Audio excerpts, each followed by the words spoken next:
Hey everybody, Chris the Old Ass Retro Gamer here. Today is kind of a milestone for the channel. It's my 100th episode.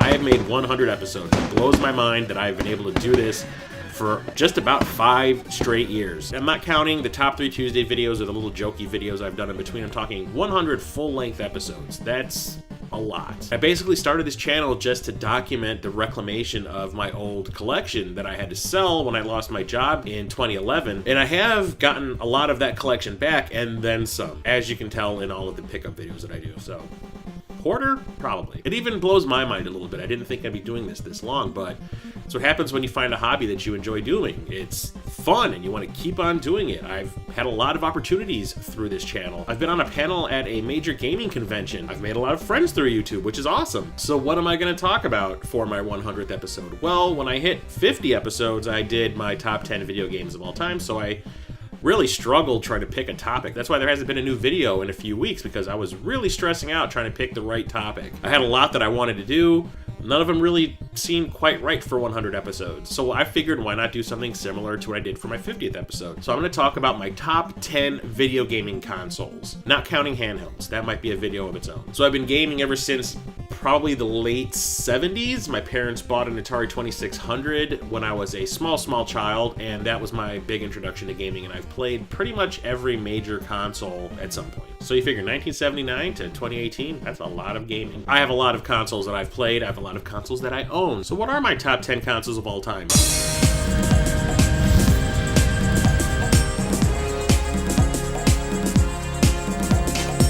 This console is not popular, like, at all.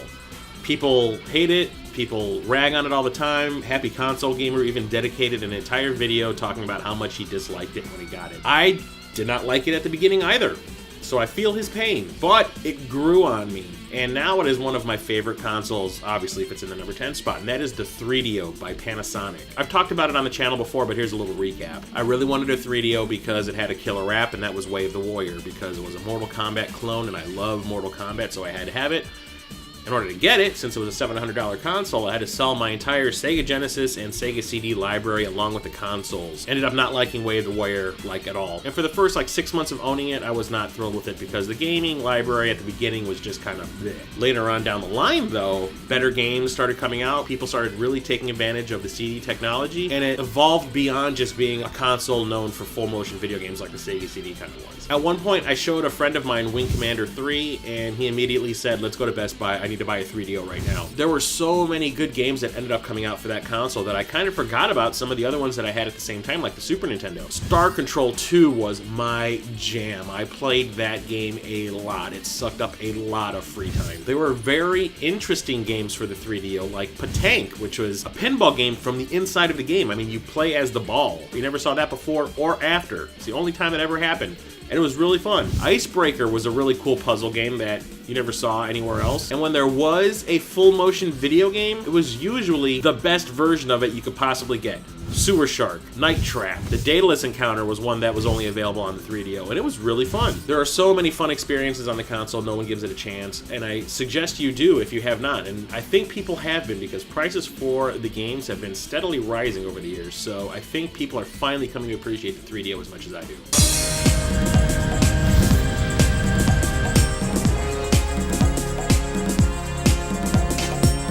First gaming console I ever played, which was the Atari 2600.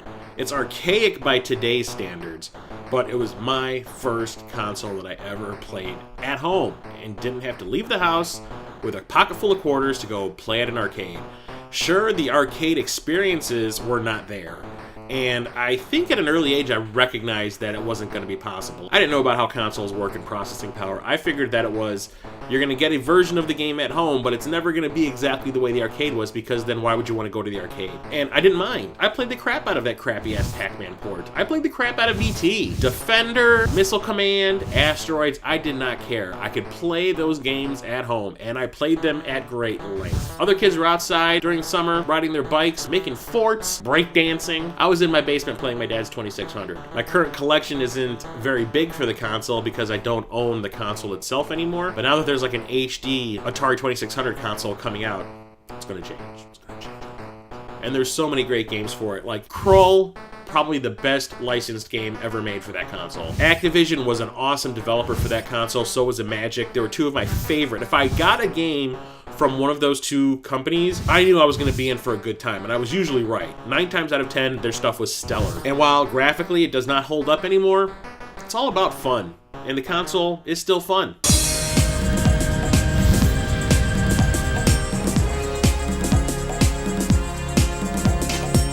It was a pivotal time in gaming. It was when polygons were starting to take over from pixels. There was a lot of growing pains associated with it, and the Nintendo 64, the PlayStation 1, and the Sega Saturn were the ones that had to deal with the brunt of it. The 3DO also, in slight ways, the Jaguar, and the 32X. No! God, please, no! The PlayStation was the one that got it right the fastest. Some of the original games that come out for the console felt more like tech demos than anything, but very, very quickly, good games were coming out for the console, and it was fantastic, like Twisted Metal and Warhawk, Resident Evil. Sure, the graphics don't exactly hold up anymore, but I can't fault that because, you know, that's the way it was back in the day. I played my PlayStation 1 so much that I burnt it out at one point. I was like, you know what? I haven't played Final Fantasy VII in a long time. I was just at the end of Disc 1, and I had given up on the game because I got stuck, and I was like, you know what? Let's go back and try to beat that game.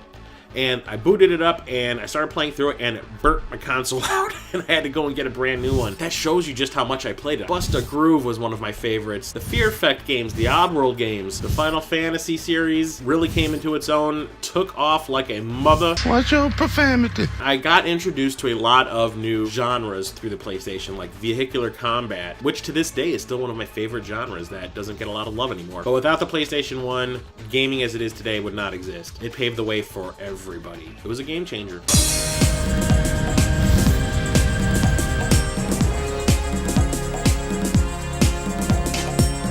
I honestly was not interested in a Sega Genesis like at all when it was first released. I was a huge Nintendo fanboy, and nothing was going to tear me away from my Nintendo, my Super Nintendo, my Game Boy. My brother was the one who actually asked for the Sega Genesis for Christmas one year, and he got it. The only thing was, I think through getting the Sega Genesis and playing it for a little while, he realized that he really wasn't as big of a gamer as I was.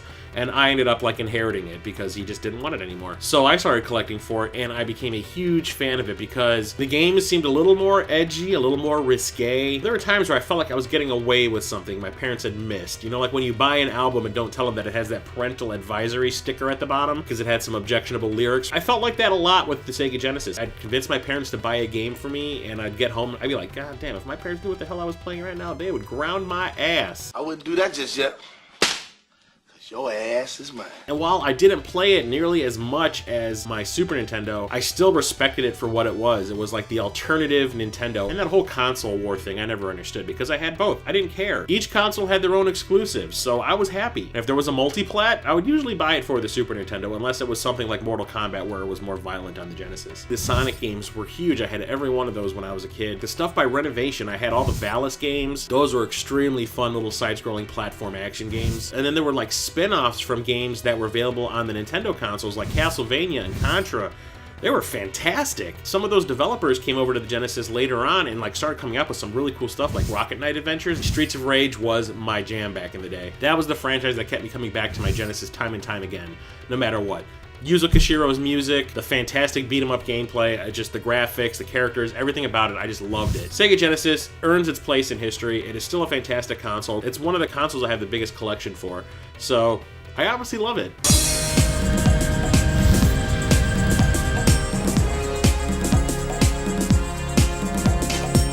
This is the only console on my list that I did not actually own when it was relevant. I owned my first TurboGrafx 16, I want to say maybe 2001. It was because I always wanted one. I thought the idea of the games being on these little cards was so cool, and it had a CD attachment that was ahead of its time. It was the first console to actually have a CD attachment, and the games always just seemed really cool and fun. I just never had the opportunity to play one. I was lucky that our parents actually bought us an NES when I was a kid because they were completely satisfied with us having an Atari 2600, and for all they cared, we could have played that until we moved out of the house. Never asked for it, never had any friends that owned it. Getting a pretty decently paying job was the excuse I needed to actually go out and buy one. In the early 2000s, the TurboGrafx was really cheap.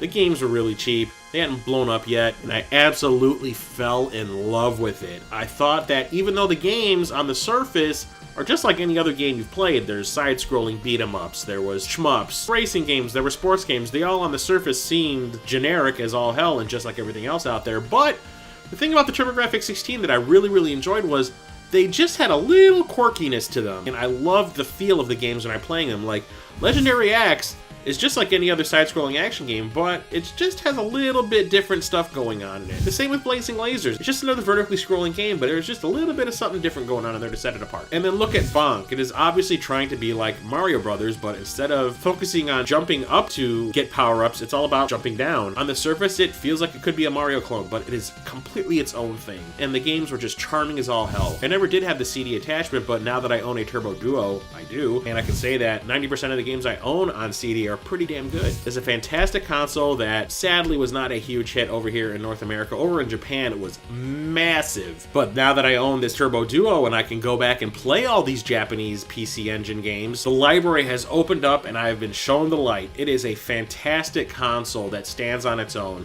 It was unique in all the right ways, and most of all, the games were fun.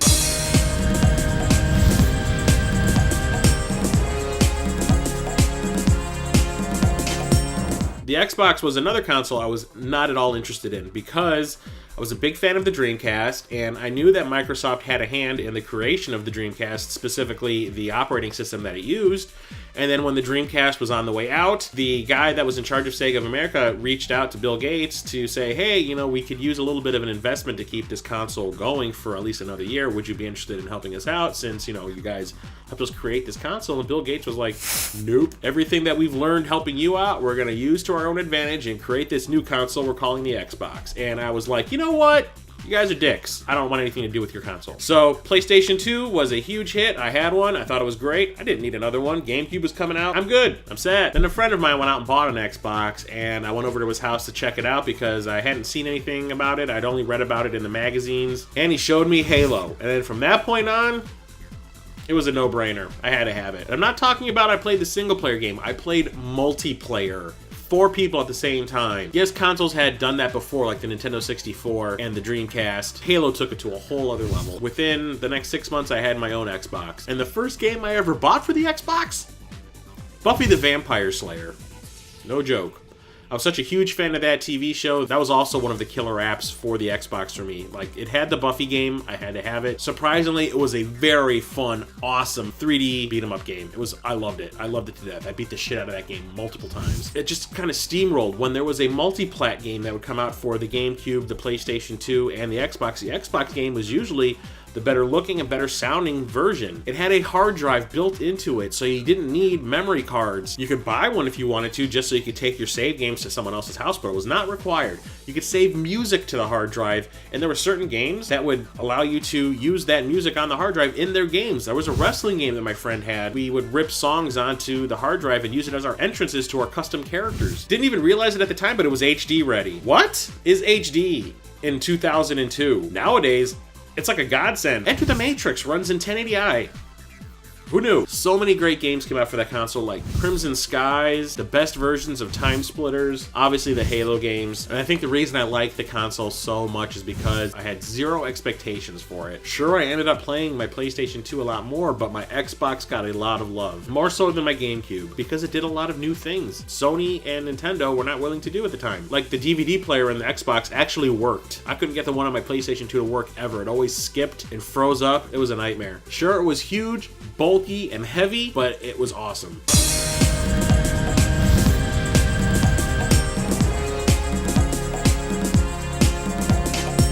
So the NES was a console in which my brother and I were very late to the party. We didn't get one until, I do believe, 1988. All of my friends had it. A friend of mine down the street had it. I go to his place to play it. A couple of my friends from school had it. I go to their places to play it. And that was the only time I was ever exposed to the console. Regardless of all of our begging and pleading for years to get this console, my parents were just kind of like, nope, you already got the Atari, that's all you're gonna get. And then I do believe it was in 1988, our parents and my grandparents got together and bought us the console and a couple of games to basically shut us up about it. But it was during the days of the NES when my love of video gaming just really came into its own. And that's kind of where the collecting bug took off for me, because we're so behind the curve compared to everybody else, and there were so many great games out that I wanted to play that I started doing things in order to get games. Like I would save my lunch money that my parents would give me every day at school school, and then when we'd go to the mall, you know, every other week or whatever, I'd go and buy myself a new game. I'd sell the toys that we had that we didn't use anymore. I would trade with friends if I had a game that I didn't like and they had something that I did like. I mean, we ended up having a really decent collection of NES games by the time we ended up getting rid of it. But I have nothing but good memories of playing the NES. I had an awesome library of games that were completely different from what I was used to playing on the 2600. Legend of Zelda, the Mario games. Gremlins 2 was this game that I was probably the only person who thought it was the best game of all time back in the day. No one wanted to believe me because other licensed games had kind of like turned everybody off on licensed games completely in my area, at least in my circle of friends. Outside of like Batman being like the benchmark when it came to licensed games, nobody gave a crap. So I thought I was like this cool kid that was in the know on a game that nobody else knew about, you know, like a diamond in the rough, as it were. There was just so many unique experiences. Like a friend of mine had the Guardian Legend. I thought that was so cool that it was like these two different genres blended into one. It was half shmup and half action game. But there was like really unique games like A Boy and His Blob. I remember Metal Storm being like the game that me and my friend Gary we absolutely loved it back in the day because of the whole upside down mechanic. It was like this innovation that just melted our brains a little bit. Low G Man, Solar Jet Man, and all these other unique games. There was a lot of great developers. I first started to take note of Rare as a developer on the NES. Battletoads was where I first took notice of them. Double Dragon, it had great arcade ports that were not obviously arcade perfect, but did their own thing and tried to bring the arcade experience home. But that was okay because, like I said when I was talking about the Atari 2600, I knew that they were not going to be able to make them arcade perfect because then you wouldn't need to go to the arcade anymore. There's just so many memories I have about that console. You know, blowing in the cartridges thinking that was actually going to help when I couldn't get it to boot up. Turns out it's because of the way the NES was designed. Getting super excited that there was a Back to the Future game coming out for it, and then finally bringing it home and going, what the hell is this? Getting to play a true, legit Star Trek and Star Wars game on a home console. Nintendo Power, because of certain games being pains in the ass like Castlevania 2, you absolutely had to have a Nintendo Power subscription. Because of that, I got a copy of Dragon Warrior for free. And that was the only time my dad would ever play our NES was when I got Dragon Warrior, because he was a huge PC gamer, loved the Ultima games and anything role-playing, and all of a sudden we had one that was putting his RPGs to shame. And I was like, I don't need to play it, I'm just watching you do it, so okay. Well, it's one of the consoles that I enjoy collecting for the most, even though I don't get to do it often, because now that I have a decent enough collection, it's kind of getting hard to find the stuff that I want because everything that I still want to get is now really expensive. NES, a fantastic console. It's just, the memories.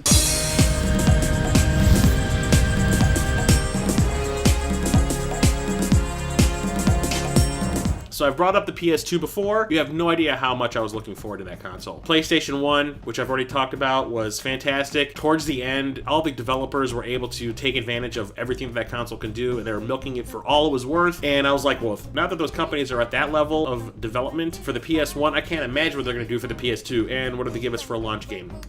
Fantavision. Yep. As much as I wanted one, I was not able to get one when it was first launched. I used to work at a Kmart when I was in high school and at the beginning of college, and I still had connections there, including my mother, who was still working there when the PlayStation 2 was coming out. And they were only going to get a specific amount of consoles for the launch. Most of them were going toward pre-orders. They had put aside maybe 3 of them for the employees if they wanted them. The rest were going to go out on the floor for customers to buy. And I put myself in for the lottery for the employees. Didn't win. So I was a little disappointed, but I did end up buying a few games just so I'd have something to play when I did get the console. And that didn't come for I think 6 months. I think I had like 4 games just sitting on my shelf waiting for my PlayStation 2, and finally I just said the hell with it, and I went out and picked one up, and it defied all my expectations. Like I said, the original lineup of games was not all that impressive, but by the time I got the console, there was a lot of really good stuff out. I remember one of the first games I bought once I got the console was the original Time Splitters, and I'm a first-person shooter lover. That game just did it for me. It didn't really have a plot to follow. It was just basically just a bunch of levels you're thrown into and you kill everything. But I didn't care. It was a first-person shooter and it was fun. And there was so many games just always coming out for the console that it was honestly hard to keep up. Lots and lots of RPGs and action games and lots of shmups, even though I wasn't really into them back then. Although I did have Gradius 3 and 4, which I played a fair amount. But the game that I really played a lot was Jak and Daxter, the original. That was the game that really got me going on those like third-person action games. Since I really really wasn't playing a whole lot of stuff like that, like on the Nintendo 64. I never really got into those collectathon games on that console at all, or the console in general. The PlayStation 2 was also one of those consoles that started to do new things, like the internet. I didn't really use the Dreamcast for the internet capabilities outside of like surfing the web in my bedroom. When it came to the PlayStation 2, you had to buy that internet adapter that would attach to the back of the fat original console. A couple of friends decided to pick up EverQuest Online Adventures, and they talked me into buying it as well. And I was a little skeptical because I had to go out and buy a keyboard and all that kind of stuff, and I wasn't really keen on playing with a controller and using a keyboard at the same time. It just sounded unintuitive and not fun. And once I got going in that game, whew, it was a new experience, something I'd never done before. I knew friends at the time that were playing the original EverQuest on the PCs, but since I was not a PC gamer, I didn't give a crap. But now I can kind of see what the appeal was. There were so many cool, creative games coming out for that console on a regular basis that it was pretty impressive. Sure, there were like the old standbys, like games that had sequels that were available on the PlayStation 2, like Twisted Metal Black. Fantastic sequel to the original Twisted Metal games. Oh my god, you have no idea how much I geeked out when I beat it for the first time and Paint It Black by the Rolling Stones played over the end credits. I lost my mind. But I think the game that really defined the PlayStation 2 for me was Shadow of the Colossus. That was like something unlike anything I'd ever played before. It was just so cool, so creative, so different. The storyline actually made me feel things, and I love the console so much that out of all the consoles that I collect for, that is still the largest collection of games that I have. Too many games to mention that were just awesome on that console. Every genre you can possibly imagine was available for it in one form or another. There's a reason why it was the highest selling console until the Wii came out. It was the best.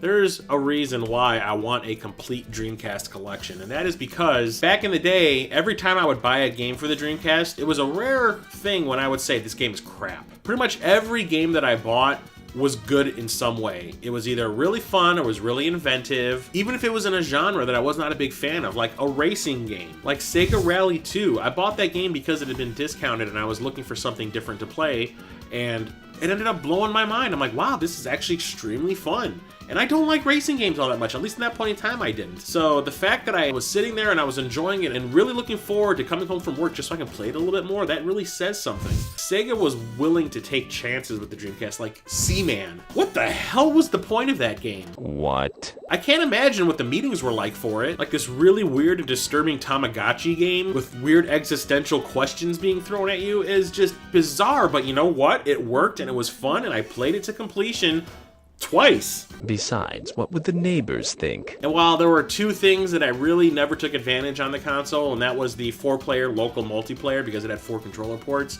and the online abilities, I kind of missed out on a little bit of what the Dreamcast could offer. I didn't really have the complete Dreamcast experience. The experiences I did have left a lasting impression, obviously. So many cool games available for that console. Without Omicron the Nomad Soul, you probably never would have had a Deus Ex series. And Shenmue, an RPG/life simulator with fighting mechanics.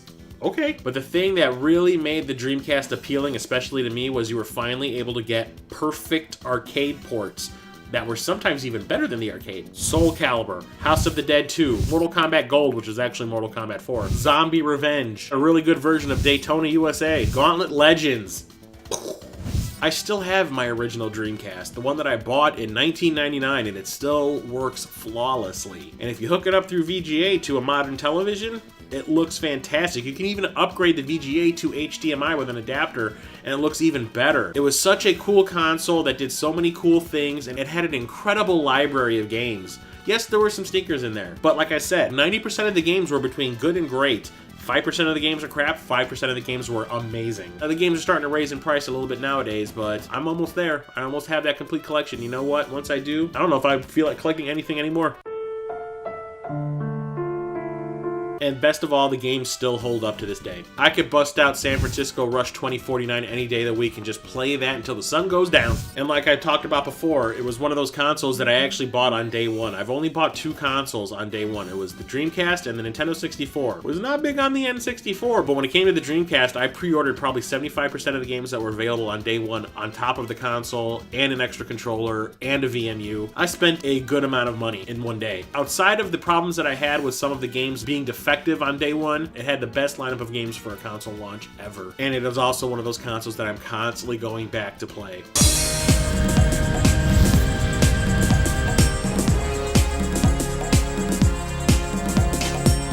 Super Nintendo holds a special place in my heart because, I've said it before on the channel, it is the first console that I actually bought with my own money. I'd been wanting to get a Super Nintendo because one of my friends already had it, and what I had seen of it at his house I thought was fantastic. I absolutely had to have one of my own. But my parents had just bought my brother a Genesis. They weren't about to spend another $200 on another console. So I did the only thing I could do. At that point in time, I was of legal working age, so I got a job at Kmart as a stock boy, and I saved up until I can get one. Put it on layaway to be exact, and every single game I bought for it was an event. So obviously it came with Super Mario World. I played the crap out of that game. I beat that game multiple times, and strangely enough, I don't own it nowadays. Getting a copy in box is actually a pretty expensive prospect. Super R-Type, Super Castlevania, Contra 3, Pilot Wings, F-Zero. Every other week there was a really cool game coming out for it that I picked up because I worked at Kmart. I had connections. I could just go to the electronics section on my break and buy one. The Super Nintendo was the reason I got into RPGs because a friend of mine bought Final Fantasy II. I had watched him play the original on the NES and I was kind of like, yeah, okay, whatever. I got Dragon Warrior. I'm okay. But the day that my friend Gary had gotten Final Fantasy II, I went to his house to watch him play it to see what it was like. I watched him play it for maybe 2 hours and I was just blown away. I absolutely had to have that game, and it is still my favorite game in the Final Fantasy franchise. One of the reasons why I wanted a Super Nintendo so bad that I went and got a job so I can get one was because I've been reading issues of Nintendo Power, and there was a game that they were talking about, and like this little panel was like, you know, the upcoming games. And in this little panel, there's this game called ActRaiser. I'm a huge film score fan. If a game had really good music, I would usually record it on a cassette tape and listen to it on my Walkman when I'd be going to and from school. So reading this little blurb about ActRaiser that they were describing it as like a full symphonic score in a video game, I said, I need to check that out. And then the more I read about it, the more interested I became in it. I found out that it was a side-scrolling action game, and it was also a god simulator. And I was like, that sounds really interesting, because I like games where they mix genres.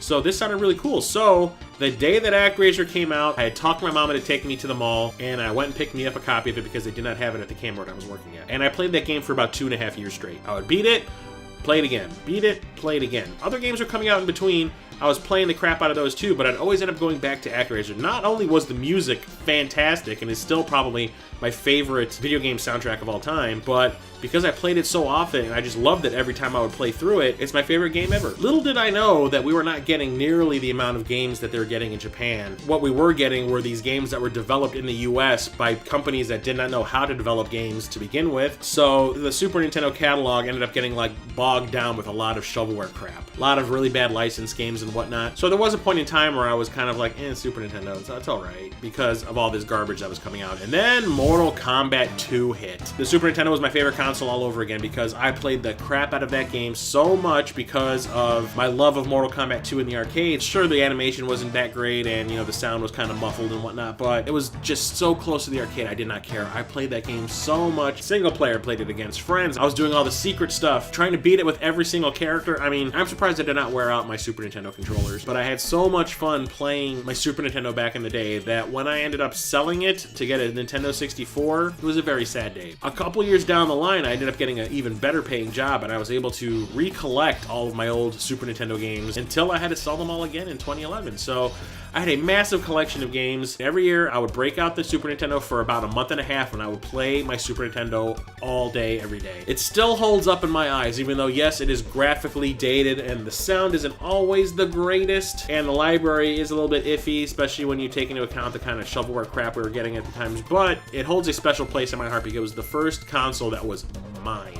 I still play ActRaiser on the regular. Shadowrun, the moment I reclaimed that into my collection, you have no idea how fast I sped through playing that game again. Excalibur 2097, Illusion of Gaia, Indiana Jones' Greatest Adventures, Hook, Super Turrican, Super Star Wars, Super Metroid, Cybernator, Donkey Kong Country, you name it. I have played all of these games countless times. The fact that I was still buying new Super Nintendo games like Killer Instinct after I had purchased a PlayStation says something about how much I love that console. And it took the Nintendo 64 coming out to make me finally part with it. It was a mistake. So the library for the Super Nintendo might not be the greatest, but it's my memories and experiences of playing that console and the good games that did come out for it, the games that I enjoyed, that make it my favorite console of all time. Agree, disagree, whatever. These choices are all based on my experiences. So if you don't agree, I'm sorry, but I still want to know what your top 10 favorite consoles are, so leave your list in the comment section below. I would love to hear from you. So I want to thank you, all the subscribers, for sticking with me for 100 plus episodes, 100 real episodes, 100 plus when you count everything else. So let's hope I do get to 200 episodes. As long as I still find it enjoyable to make these videos, I will keep doing them as long as I possibly can, especially as long as you keep watching. I couldn't do it without you.